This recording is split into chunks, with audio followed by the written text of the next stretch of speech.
I was gonna definitely go crash out today, but I was just like, yeah, I'm gonna stick it out at least one more.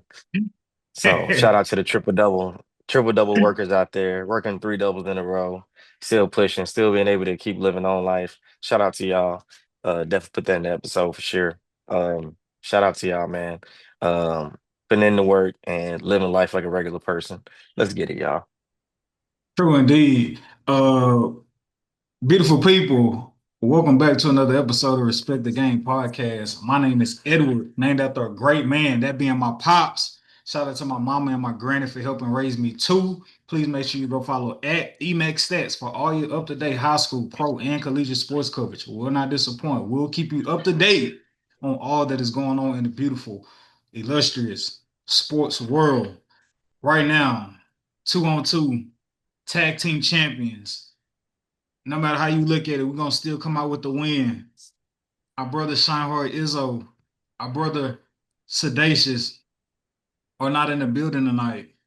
But nonetheless, the spirit is here on the pod with us. And with that, me and the one who knows it all, that song referred to as Rostadamus. And if you don't know why they call him Rostadamus, I suggest you listen to this podcast very intently so you can find out why we call him Rostadamus. What is a podcast without your brethren? Yo, it is the host with the most that blows the most smoke. Black Piece, the rap plug, the hip hop plug. You already know, man. You already know to check out the business app. Talking Smoke, Apple Podcasts, Spotify, anywhere you get your dope podcast from. That's where you can check it out, man. Let's get it and let's go. Yeah, man. Just to reiterate what y'all heard in the beginning before we officially started the pod, we are going to dedicate this podcast to tonight.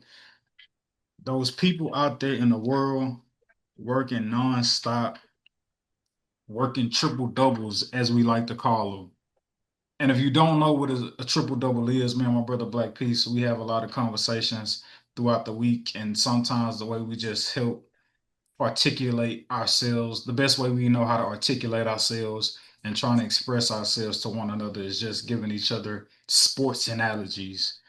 And with that, Black Piece, can you break down to the people what a triple double is for all our 9 to 5 workers out there, or even not just 9 to 5 entrepreneur, whoever just out there working on their grind? What is a triple double in the work field? Triple double is when you take your original shift. Let's say you do an AM shift and there's a night PM shift. So if you work both of those shifts, that's a double. Now, if you work three of those in a row, my friend, you do the math. That is a triple double. Shout out to everybody out there putting in triple doubles, double doubles, double singles, doing whatever you got to do out there to get this money, man. Let's have a great podcast, people. All right. First up, we'll say the sports. BET Awards just recently happened this weekend. Um, did not watch it at all. I've only been seeing clips and it living through what everybody else saw on social media. From what I've seen on social media, what I will commend like the committee and everybody who played a part in putting the BET awards together is that I think they made a strong, conscientious effort in really making it a big deal with marquee celebrities and having obviously Kevin Hart hosted, Drewski, Kai Cenat. I believe they really made a concentrated effort to like really make it like a big deal as before in previous years where it's been like, oh, the BET Awards happened?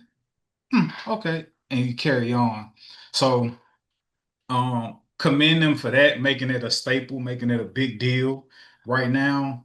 I would just challenge whoever played a part in making it what it was this year to like not to just rest on doing your job and what you did this year, but to constantly keep it going, keep it growing, keep it elevating, keep it just expanding and becoming a hot commodity for people to be intrigued and want to tune into. Like maybe if you want to say your Oscars or your Emmy Awards or your Grammys, I'll say the Grammys for sure, like the Grammys. Um, because I remember as a kid growing up, like before we had streaming, before you had DVR or whatever, and you can go back and watch it before the internet, really the internet era was booming, like getting at home by a certain time and watching the BET Hip Hop Awards, like that was crucial. Like you needed to get there on time because you couldn't afford to miss anything because you didn't have any no outlet to go back and rewatch it unless you just happened to be up late for a rerun. Uh, but nah, shout out to them on that. Um, is there anything you want to highlight? I have something I want to highlight, but is there anything else you want to add on it before like I keep talking? You're a very intelligent man, first and foremost, so I may be stealing your thunder on this one. I feel like I love the fact that they kept up with the pace of media right now, which is social media. The streaming, Castanet, he doing his thing and everything. You got Drewski in the mix. They give you different aspects of background. You see the artists and the recipients backstage, see how they kind of react. Some things may have been staged, but they definitely did a good job of making it a show as a whole rather than just one aspect. I feel like in the last couple of years they kind of just kept it as an award show and they just kind of went about their business. But the way that media and entertainment is shifting, it's like you got to touch every aspect and making sure you're getting all the viewers' attention. Um, I feel like sorry guys. I do feel like if they keep this up, they have a very strong chance of even making this a big award show in general, and not just for the Black community. If they, just keep up with the times. I think, if I'm not mistaken, Tyler Perry is over BET, so I feel like he's more, how would you say it, opposite of conservative. I can't think of the proper way to say it, but yeah, he's very proactive, and I feel like he's moving in the right direction. So yeah. Yeah, man. Like I said, I didn't watch it from beginning to end. I only seen the clips, social media, and YouTube. And I want to say I have been on this train and I have been promoting and telling people about her. Shout out to Glorilla for winning Best Gospel Song this year. Rain Down on Me with Kirk Franklin is an amazing gospel song. I know there's some people out there who are caught so knee deep into religion you can't even fathom somebody who can make uh I can't even think of the songs that she came into the game with because I'm just so enamored by Rain Down FNF. on FNF. Like I know y'all, there's people out there so knee deep down in religion that y'all can't even fathom somebody who created Fuck Nigga Free can also go and make Rain Down on Me. And if you can't allow that song to seep into your spirit and pierce your ears solely because of like what you judged Glorilla to be based off what she came into the industry making, shame on you. Thou shalt not judge. That is a great, phenomenal song. Man, that song is immaculate. I love that song. I've shared that song in like group chats numerous of times, just trying to share the good word with people through her lyrics, her and Kurt Franklin collaborating.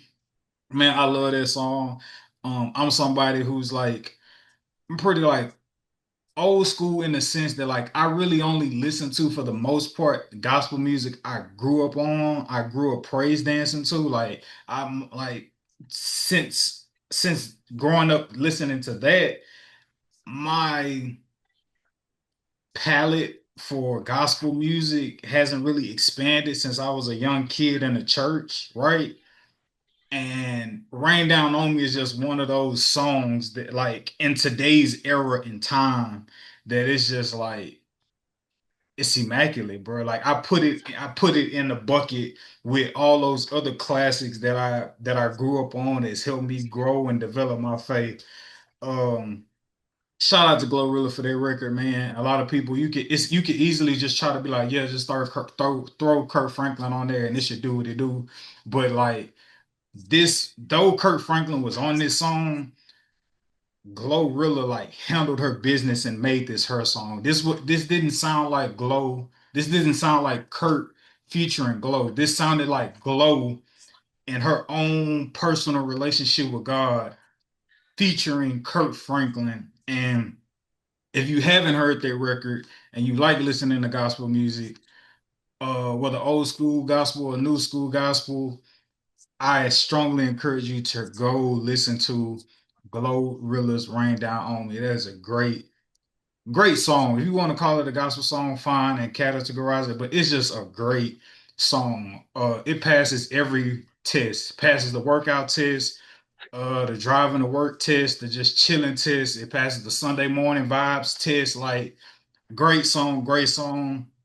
And like I say, I only didn't watch. I'm only getting what I've seen through like social media and the clips. And for me, that's the highlight. When I found out she won Best Gospel Song of the Year, oh, that made my heart so happy for her because that song, let alone the song, I'm praising the song, but the album is no skip top to bottom easily, and I don't even think that's a debate. So can't say it enough. Shout out to Glorilla. Shout out to Kurt Franklin for being somebody who's always been like open and not so like cut off with like interacting with other people. Because what if Kurt Franklin was like, she made fuck nigga free. I'm not hopping on no song with her. Like, you know what I'm saying? Like that would be a travesty. You know what I'm saying? Like we all don't have like we're all not in different variations of our life. We all don't have different walks and like, you know what I'm saying? Like so shout out to Kurt for that. Collaborating with Glow on that song. Great song. I love that song. Shout out to Yeah, you. Glow. Yeah, Glow. Like what she say, your mama didn't call you Glow for no reason. Go ahead, live it up, girl. This your season. Come on, man. Feeling like I'm God's favorite, and it's the best feeling ever. Rain down on me, Father God. I won't use no umbrella. Yeah, Glow. But no, I go on and on about that song, man. Shout out to Glorilla, man. Shout out to Kurt and the BT Awards for like highlighting how great that song is. I know you can get caught up in the politics of award shows, but that song truly, truly, truly deserved to be best gospel song of the year. Show me a song better if you disagree with me. All right. So, uh moving on. We'll stay with music. We'll stay with music. Um Lil Wayne album recently came out. Uh, I haven't listened to the album yet. I've only seen the reviews from everybody who's like, fans of hip hop and Lil Wayne fans. Black Peace. I know you have listened to the album. I know you say you listened to it, gave it a one playthrough. People are, for the most part, on the internet, people are slandering Lil Wayne, saying the album isn't great or saying the album is bad, right? I didn't listen to it, so I can't get on here and try to bash the album one way or another. But I know you gave it a listen. My question to you, and giving it a listen, is the album bad, or do you feel like people is not really giving Wayne like a fair analysis in the sense that because the album isn't great, we're just going to call it bad because we have such high standards for him. The moment he tagged the Carter onto that album, he had to produce greatness because every time he put an album out and it said the Carter, it was greatness. It was an album. It was the levels of creativity. It was levels of growth. Um, I honestly feel like the album is bad. There's no other way to say it. There's no other way to put it. I give it a 5.6 out of 10. Um, I feel like the features, whether they were doing their own verse or they were singing a hook, they were clearly better than Wayne. I will say that Wayne had some moments. I'm not gonna say every little moment, everything he said was garbage. but the majority of that album was not worth listening to. Um, some of the beat selection was just uh how would you say it, abstract, but not in a good way. I feel like his lyrics were very repetitive, as you heard it before, or and not in a good way. You know, Wayne does that. He does that thing where he kind of repeats himself, but he usually does that with a phrase or a way of doing it to where it's overly popular, and it's like, yeah, y'all like that, huh? But yeah, he felt like he lost a step. I seen a video earlier that's kind of crazy, and this is no disrespect to him, you know, rest in peace. But they compared him to the Kobe Bryant decline of his career towards like the last 4 years, which was, you know, he was just out there being more of a face, but not really paying to. If you look at his numbers weren't all that great the last 4 years. He dropped 60 plus. He dropped 60 points, but of course everybody knew he took a hell of a lot of shots. And that's not really a shot at Kobe necessarily, but it's more of a fact of like where he is at his in his career, whereas it's like, all right, y'all got it. Like what I'm doing right now is outdated and it's not going to work right now. The time where I was out, I was the man. Nobody could touch me. But what I'm trying to do right now, it's not working. And the fact, and I've noticed he tried to be a little creative. He tried to, I guess, put that Wayne sauce on it, but it was just like that. Only I can do it. But it was just like, yeah, it's over, bro. Like I feel like he shouldn't have named the Carter Six. And shout out to Young Thug. I think he should have let Young Thug let Young Thug have that album first, man. You know, that was Young Thug's first debut album. He had to end up naming it Barter Six due to legal issues. But yeah, man, I think he should let Young Thug keep that name because I feel like he did that name no justice at all. So that was gonna, I didn't know, I know we talked about, but I wasn't aware. I just, maybe I like didn't hear you say that that was actually going to be Young Thug's debut album being called the Carter Six. I thought it was just maybe like his third or fourth that was going to be called the Carter Six. It was going to be his debut. That's crazy. First major debut album. He had other albums before, mixtapes and stuff like that, of course. But first, like, okay, Young Thug's coming out. Here I am, top of my game. First album he's gonna drop, he's gonna name it the Carter Six in homage to Lil Wayne because Lil Wayne already recorded the Carter Five, and it was more of like, hey man, you know, you my idol, therefore, like I want to let you know, pass the torch to me, I got you. But Wayne was in a point where he was beefing with Birdman at the time with the album, which made it even more harder for him to be able to feel like, hey, you can carry the torch because at the time Birdman was propelling Young Thug. So that's a whole other story. But at the end of the day, man, like you know, I feel like he should have just based on hindsight, he definitely should have let Young Thug have that album name. I don't think nobody's gonna be running around jamming. You know what? This is Lil Wayne. So he had a couple songs. I don't see nobody jamming that album through and through. I see someone picking maybe three songs to jam. And I believe it's one song where he kind of just went rapid fire. Great metaphors, great pace, great flow. It's another song he did with what's that gentleman who won a couple Grammys? Uh Jelly Roll. The song with Jelly Roll was fire. Yeah, I The keep song with hearing Big Gangsta. people. I was gonna say that those are the only two songs I keep hearing people hype up, which are Future saying basically, which I interpret as like there's no songs on the album where Wayne stands alone without a Future. Where it's just like I really like that song where Wayne is by himself. I've kept hearing people champion the Jelly Roll record as well as the Big X the Plug Big record. X the plug. Yeah, and honestly, any song where I notice, oh, Wayne getting it, it's like he tried his best to compete with the person on the song. And granted, it wasn't the old Wayne way when he was on the track, the person automatically lost. It was like, yeah, they got you, bro. They got you. It don't matter who it was. I believe Big Sean was also actually on the track as well, and I'm pretty sure he out rapped them as well. But due to the excitement of the album I didn't really go back for another listen. So yeah. That's how bad it was. It's like people had good verses on it, but it wasn't going. It to me wasn't going back to listen to that verse because the album just wasn't just. It was just so hard to listen to. Um, Wayne, you had a great career.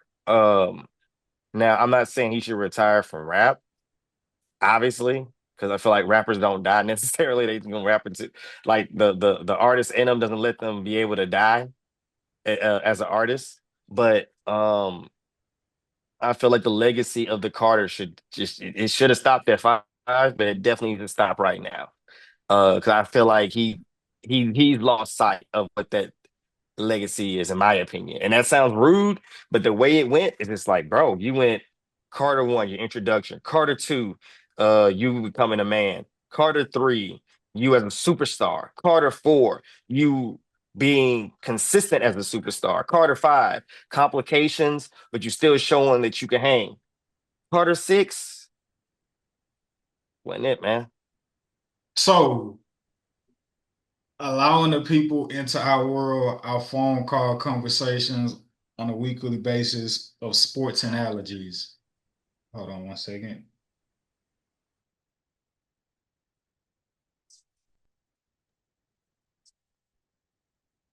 You made the comparison between Thugger and Kobe, excuse me, between Wayne and Kobe. As we all know, though he wasn't at his peak, Achilles injury, you know what I'm saying, starts to age. We still had the greatest farewell performance we've ever seen. I say that to say, what can be the perfect 60-point farewell situation for Lil Wayne? Take the hottest beat. You know what? Go mixtape Wayne with one song, or you know what? Or mixtape. But say a mixtape. And when, I don't know. That's his choice. That mixtape can save it and he just kind of bow out into the shadows and just do straight features. One good mixtape. So I feel like the last couple of mixtapes he's dropped have been like staying afloat. They haven't been bad. It's been like, all right, Wayne, we heard that before. That's cool. We're not feel like you fell off, but it's just we've heard this before. So you're not doing bad. He does one good mixtape. That's a 60-point game right there. That's a 60-point game. But the thing about it is he's got to go dedication style, no ceiling style. Like he has to be on that kind of time. What is that? Sorry for the wait. Um, No ceilings.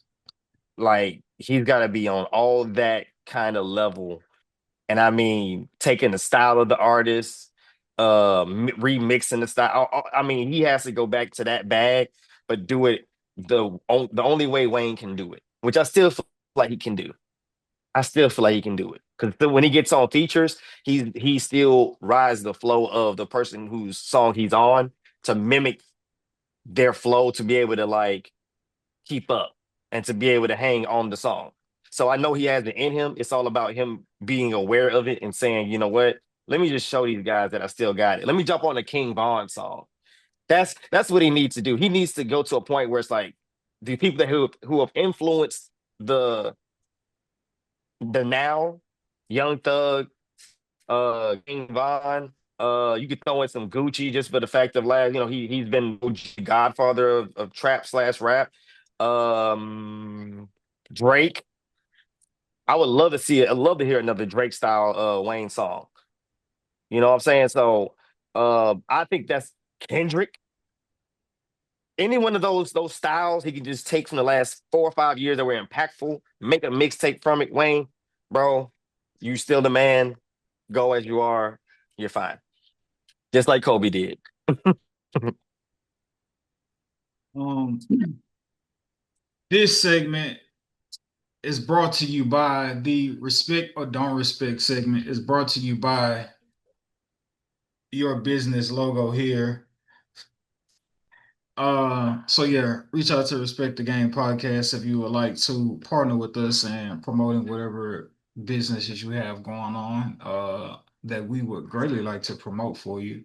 And you could sponsor either the Respect or Don't Respect segment, and or you could also sponsor the Intriguing Stat segment that is also coming up later. But for now, Respect or Don't Respect, brought to you by your logo here. Black Peace. I know we was having some conversations about the WNBA. I don't know if your respect or don't respect would be in the vein of the W. But what is it something out there you want to wanted to bring to the attention of the listeners and the viewers that you don't or do respect? First and foremost, I have two. First and foremost, I respect the hell out of the W. Since I've been watching strongly over the last 2 or 3 years, I have had a very low satisfaction rate. Sorry, very high satisfaction rate, very low dislike rate. Couple times I felt kind of whatever, but for the most part, I've been highly entertained. I respect the skill of these athletes. I respect the integrity of these athletes. I respect the grit, the knowledge of the game, just the things that make the game what it is. Um, Now to flip it up, what I don't respect Angel Reese. Let's put color aside for a second, y'all. Like, let's really put it to the side. This woman is a bad example of a star basketball player. She should not have any star time. She should be having no commercials. She should not having any promotions. Because I feel like she has promoted since she's gotten to the WNBA loser mentality. I feel like the fact that she's been getting pushing achievements in a losing effort with no sense of lockdown mode. It disgusts me. I'm sorry, guys. Like, um, the fact that I just watched the game today and I kept an eye on her. You went up against a team where you made no field goals. At the mercy of your team, you put up one of the best stat lines you had all year, but you got blown out by 30.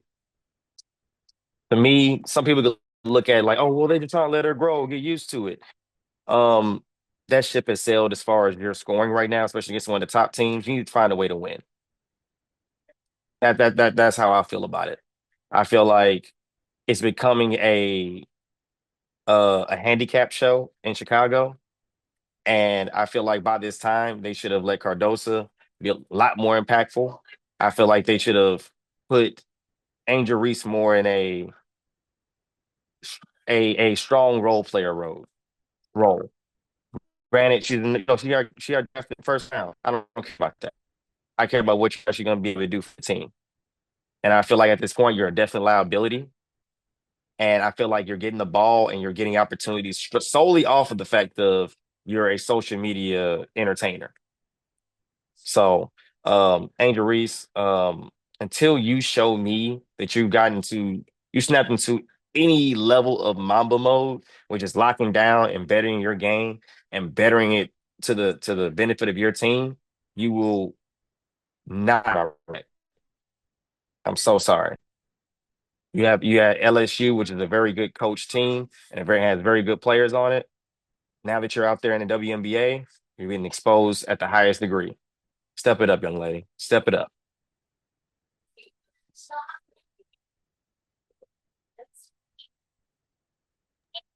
So I found something very interesting while you were talking in the spirit of the BET Awards, right?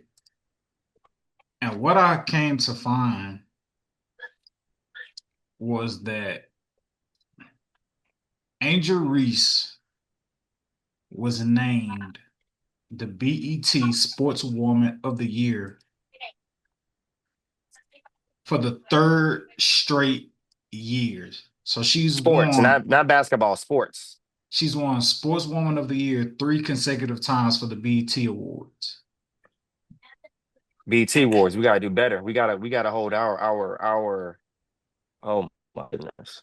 And here's a quote by Clarissa Shields, the undisputed champion in women's boxing. Over Coco Golf? Over Coco Golf. Okay. Coco Golf, I love you, sweetheart. Keep doing your thing. Clarissa Shields posted this tweet. Still don't know how I didn't win the Sportswoman of the Year for the BET Awards. But congrats to Angel Reese and all the other nominees. I just thought accolades mattered. And that's what I mean by she's the worst thing to happen. When you're playing a sport, your accolades should always matter. Your personality should always come second, third, fourth, whatever. Your accolades should always matter. That is a disgrace. Absolute disgrace. And BET, I'm calling you out. I'm disappointed in you right now. Just like Lil Wayne said on the Carter 3, I got a daughter. Okay. And like, but honestly, man, like this gives young women an opportunity to look up to a woman and say, you know what, let me go off my looks, my personality, and I don't have to be good at my craft in order to be successful, which is a total fantasy. Total fantasy. And when it does exist, there's certain repercussions that come with it. Not saying that she's in that, but the common idea of it is not a good road. So yeah, I'm disappointed in BET. I'm Coco Goff, Shields, um, Asia Wilson. I mean, these are just off the top of my head, like off of my head, a guy that's not heavily invested overly in women's sports. But this is just champions that I am naming. Champions. And I mean, you can give her a courage award, I would say, but as far as like sports woman, yeah, we gotta do better than that. And these are black women that I'm mentioning. That hurts so bad because it's yeah, that ain't helping the community, man. Come on now. Yeah, man. So intriguing stat presented to you by your logo here. And this intriguing stat, it doesn't always tie into what you do or don't respect, but tonight it does tie into the Angel Reese conversation of Black Peace not respecting all the attention and notoriety she's been getting. So the intriguing stat that I want to present to the listeners and viewers tonight is an Angel Reese stat. Tonight, Angel Reese had the greatest game, I was about to say of her career, had the greatest game of the season so far versus the New York Liberty, scoring 17, a season high in 17 points and grabbing 11 boards. But what was most impressive about those 17 points is she also had a season high in field goal percentage as she shot 8 of 13 from the field at 61%. That is phenomenal.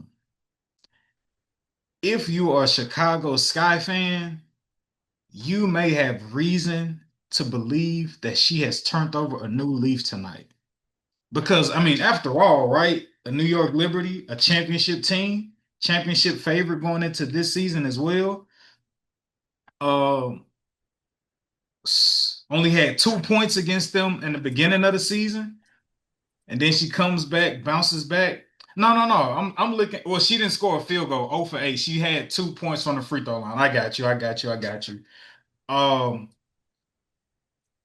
you would like to believe that she's turned over a new leaf going up against the New York Liberty.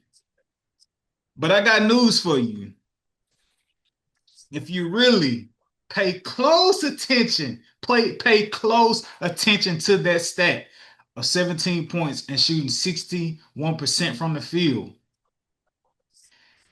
There's a variable in that makes Angel Reese's numbers make all the more sense.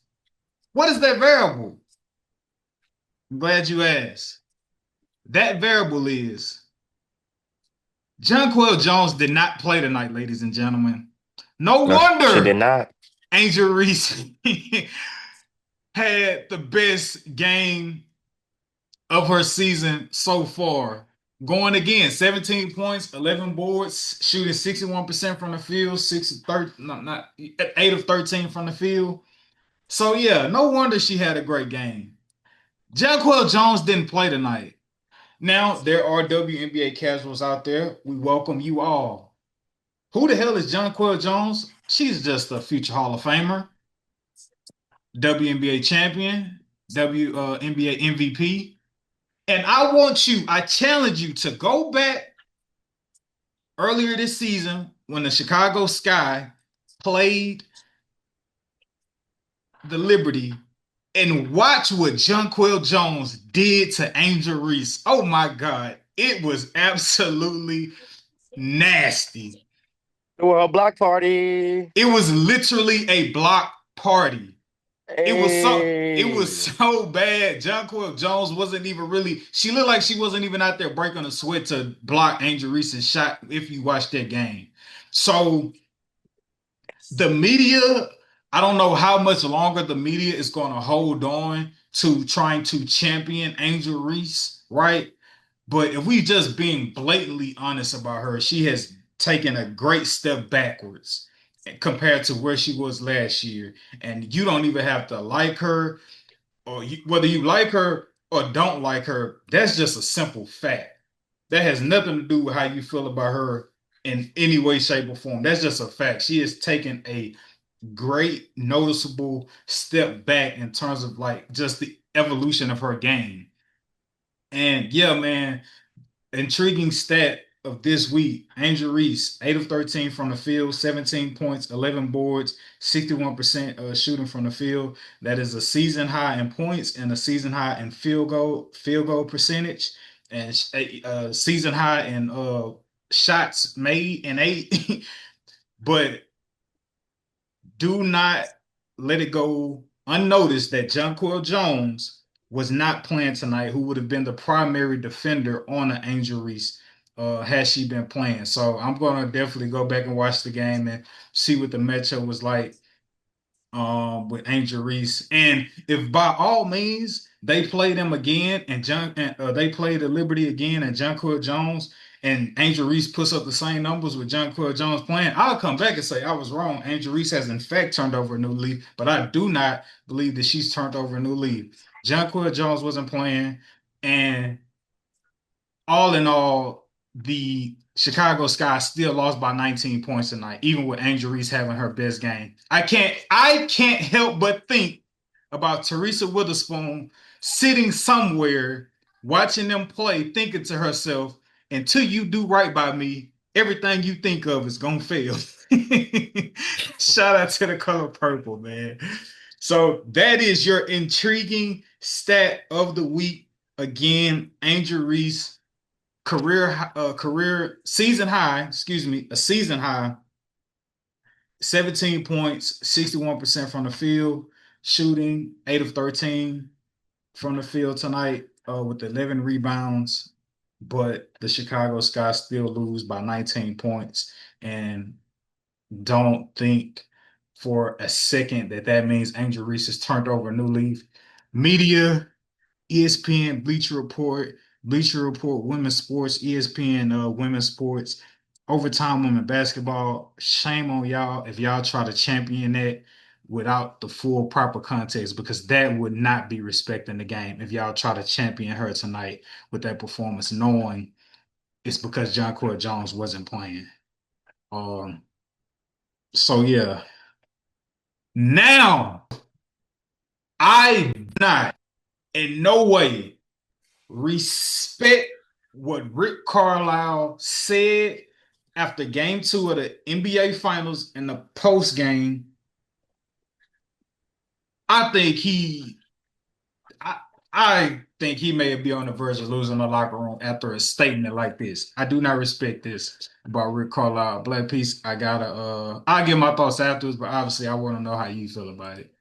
But Shea, you can mark down 34 points before they even get on the plane tomorrow. For the next game. I mean, the guy's going to score. We gotta find ways to make it as tough as possible on him. You know, Williams played really well tonight. All their guys played well, and so you know we're gonna have to do a lot of things better. Who confidence are you trying to boost, my G? I get it. Shai is a Don Dada. He is great. He is the MVP. He is Mr. Consistency. I get it. He whooping y'all ass.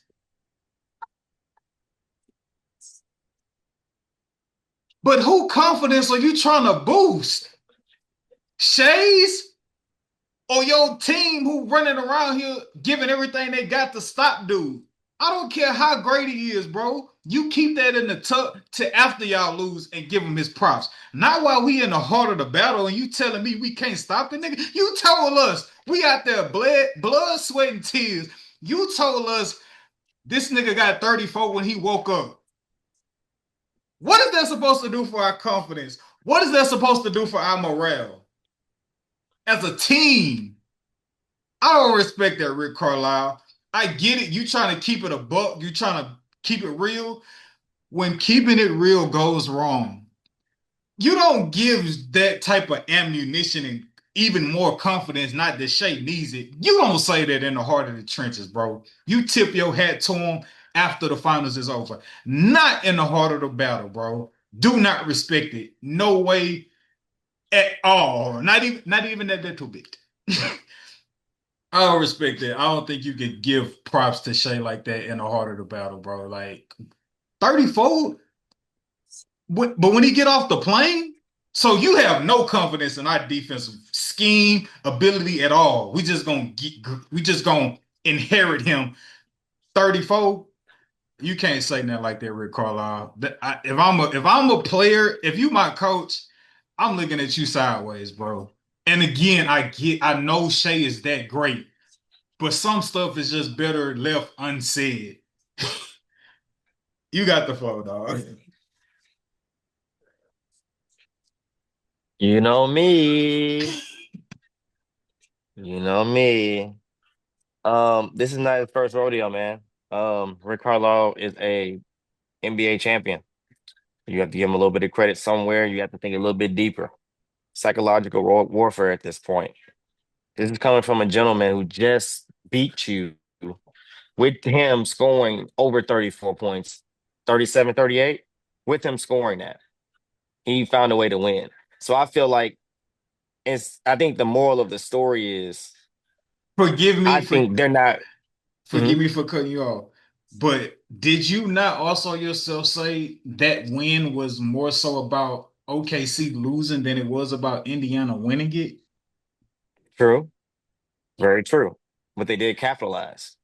And that's one thing I can't take away from the Indiana Pacers. It happens all the time in the NBA. Like players, teams just kind of, have a bad game and they kind of hang in there and they have an opportunity to let it slip and they kind of pull it together and they win it. But Pacers, they took advantage of the Thunder's, being overconfident, uh, being feeling like they had it in the bag and they capitalized. But to circle back, um, I think that's what it boils down to. Um, and at a certain point, I think he's trying to make them work against each other. That's one thing that the Thunder pride themselves in, which is putting Shea on the pedestal. After a certain point, if Shea scoring 34 points is not the solution for you winning, at a certain point, it's gonna disrupt that, at least mentally, hopefully, it's gonna disrupt that locker room. Like, hey, Shea, you still dropping 34, we ain't winning. What the hell? You ain't what we gotta do different? Like you 34, maybe you putting 34 up is not guaranteeing us a win anymore. That used to be a guarantee. You scoring over 32 points, we're gonna win the game. That's not a guarantee anymore, Shay. What the hell? And that's what I personally think that was his angle. If this wasn't his first year, if he didn't win a championship, I'd be a little bit more. I'd be just as shocked as you. But I'm like, he's playing chess at this point. He's got to be. He's got to be playing some kind of chess. You're in the finals right now. Of all the time, throw your team on the bus. The finals. Yeah, great timing, Rick Carlisle. Nah, I don't think it's that simple. Even though I do feel like it's a bit risky. It's a bit damn risky. But the way that team operates, they're all on the same page of understanding themselves and being aware of themselves and knowing defense is not their strong point. They can play good defense and they can play better and they can play harder, but that's not their strong point. They can have a couple of good games, but it's not their strong point. That's one thing about being a championship team is being aware of your strengths as also your weaknesses.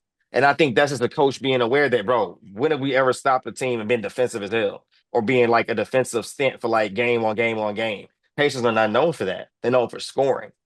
And that's why he mentioned at the end, we gotta work harder and we gotta figure a way to stop it. So do I agree? Do I think that's the best strategy right now? Probably not. But hey man, the guy got a ring. Sorry, like I gotta go with his experience. I do believe it's totally freaking wild, bro. I'm not gonna sit here and act like, oh yeah, that's normal. Like that's not normal to say. But due to the fact, now if it's the first round, Rick Carlisle, you're an idiot. You're an idiot. But the fact this is the finals, I kind of feel like he did it for a reason. He know what he's saying. Do you think Rick Carlisle's in a bad position? 1-1 going back to it? What is he disappointed about? You just beat one of the best teams in the last 15, 20 years. You just beat one of the best teams. Are you serious? At home, in one of the hardest places to play at. I think he's now. I think he's playing chess. Even though I believe they're only going to win one game out of the whole series, that's the angle. I think that's what he's doing. He's playing. He's got to get mental with this kind of team. Like this team is only thing they have against them is their youth, and why not try to make them go against each other like the Avengers, Civil War type stuff. So that's how I look at it. He's trying to do some Captain America versus Iron Man. Jalen Williams versus Shea and all that. So maybe try to disrupt all the chemistry in the locker room by saying, yeah, Shea, we were about Shea. Shea gonna throw 34 in his sleep. While everybody else in their locker room is like, okay. But like I said, when it don't equal to winning, it's a whole different story. So yeah, it's just chess, bro. I think it's chess, not checkers. That's a hell of a spin. I almost feel like the Pacers are paying you to be a spokesman. Shout out to my guy, Mr. Joel.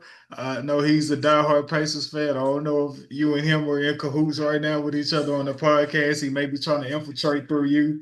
But shout out my dog, shout out my brother, Mr. Joel. But that's a hell of a spin, Black Piece. I'm not even gonna lie to you, dog. I don't, and it's a hell of a spin. I still think it's asinine, and you can't say it, but that's a hell of a spin. That's a hell of a spin. That's worthy. It's worth seeing out Game 3 to let's just see what happens. That's a hell of a spin. I get that one to you for sure, dog. And with that, Game 3, I would say who do you have, but you already said you only think they're going to win one game. So I believe this is a Game 7. Is that too far? Is it a reach to say this is a Game 7 for the Pacers? I think this is a game for the pace of the game for pushing to elimination. But back against the wall if they lose this game. So I can't say Game 7. It's just more like, okay, after the game, we cannot lose no more. So yes, what you're saying, but it's like I don't think I say Game 7 in the instance of like if you lose Game 3, the inevitable is going to happen. I think game. I don't think so. I think they have no other choice but to. I don't think they're going to automatically lose. I think that they're going to last burst it. I think when you say Game 7, I think they're going to lay down and die the next game after that. I don't think they're going to lay down and die. They lose this game, they're going to come out firing whichever way they freaking can. Like I they're got not. you. They're going to put up a strong fight. It may even be a buzzer beater to a certain extent. You heard it from me first. Rossi Diamonds. This is what I do. This is what I do. Game 4. If they lose Game 3, we'll probably come down to a buzzer beater. Game 4 will come down to a buzzer beater. So that's just how I feel about it, man. It's more of like when those teams are down, get down to a 3-1 situation, and they make that big run, and they have that kind of like, man, we can do it. That's how I feel like. Like when the Rockets came back against Golden State, it's like that's the energy is going to be going into Game 4. It's like we ain't dead yet. We just got a chance to make a good run. So Yeah, yeah, man. I picked the OKC Thunder to sweep to sweep the Pacers. The Pacers won game one, so hey, what the hell do I know? Right? What the hell? What the hell? What the hell do I know? But that's a good title for this episode. What the hell do I know? Uh nah man, the Pacers they stole game one. Shout out to them for stealing game one. Utterly proved me wrong. My prediction was wrong. It's been wrong since game one. Others who pick five or six are still alive, but I'm the guy that's dead and not alive. Um, but nah, man, gotta respect the Pacers for winning. Rick Carlisle, you can't say that. Maybe it's a Jedi mind trick. We'll have to see game three. Um,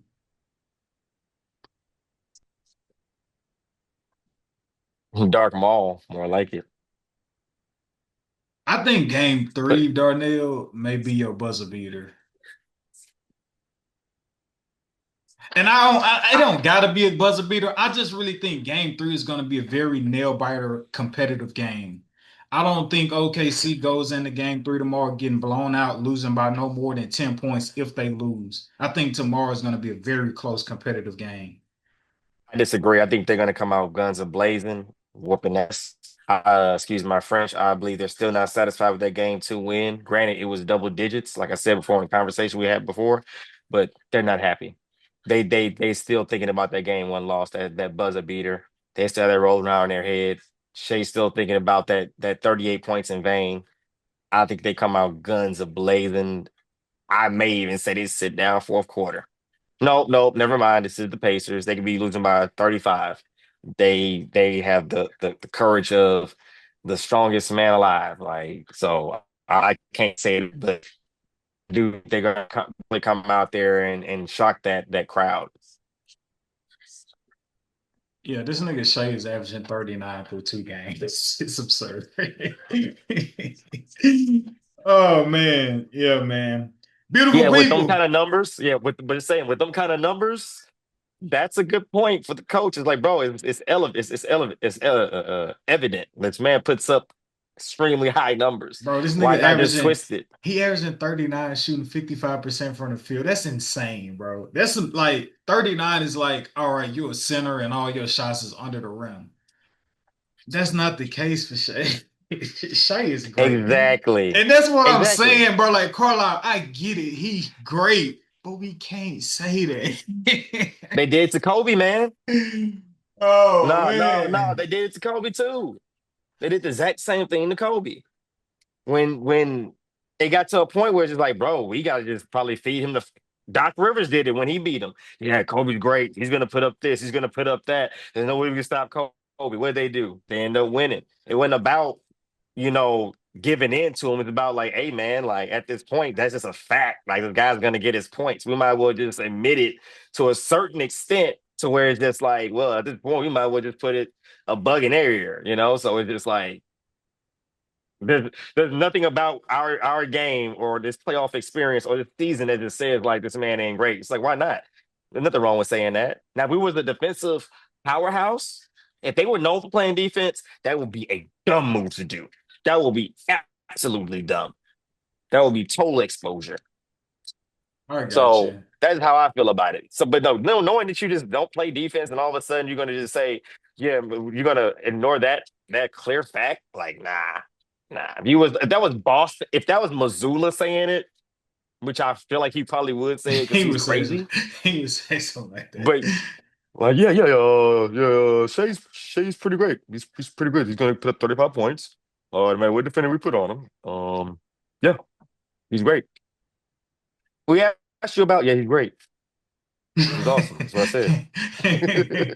But yeah, carry on, carry on. Yeah, man, nah, dog. Shea, 39 points, averaging 55% from the field, 8 assists. It's absurd. And yeah, man, looking forward to game three tomorrow.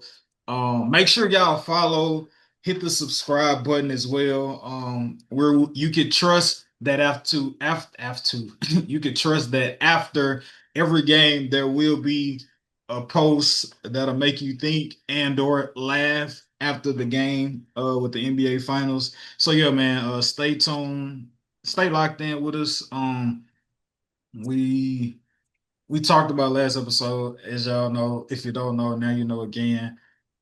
We hit 1 million views on our first post on Instagram. Go check that out. It's pinned so you can go see what it is. And we're just on a run. We're on a run right now. I also don't want to even say that we're on a run. It's blurred out, dog. Uh, I know. uh, I see. I see. Champs, champs. hey, shout out to Champs, baby. Um, I want to say we're on a run, but I don't want to say we're on a run because saying you're on a run would imply that at some point your run has to come to an end. So I don't necessarily want to claim that we're on a run. I just say that you can see the growth and it's evident. And yeah, man, appreciate y'all listening to us, how y'all have been, and we're looking forward to continuously getting greater and greater with each episode. And we hope you just enjoy listening to and or watching this great episode. Thank you, beautiful people, for listening. Don't take out for granted. This is what you call a great episode, and we will see you next week.